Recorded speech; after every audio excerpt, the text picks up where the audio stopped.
Tämä on Sillamäe, suomalaisittain Sillanmäki, kaupunki Itä-Virunmaalla, Suomenlahden rannalla. Neuvostoaikana se oli suljettu kaupunki, koska siellä oli kemian teollisuutta ja ydinasemateriaalien tuotantoa.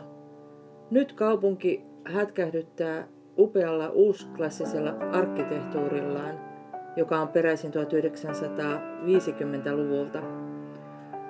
Tämä on kulttuuritalo, tapahtumien keskipiste.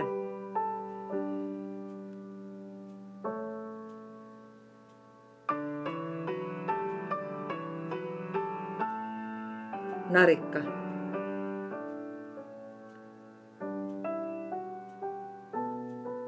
Seinillä on säveltäjien ja kirjailijoiden muotokuvia. Konserttisali.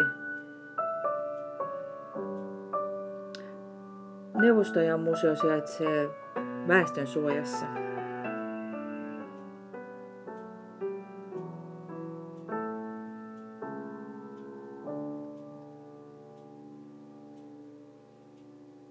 Nyt menemme kaupunginmuseoon, jossa on meneillään käsityötunti. Да, и мы здесь занимаемся по вторникам у нас.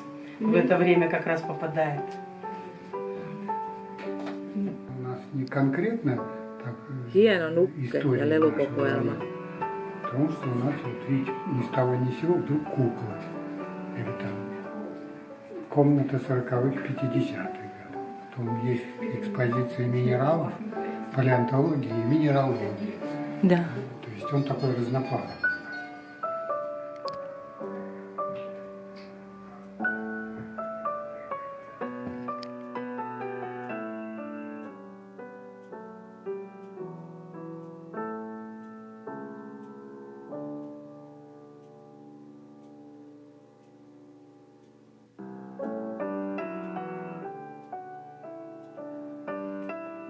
Kansatieteellinen osasto kertoo elämästä silloin ennen.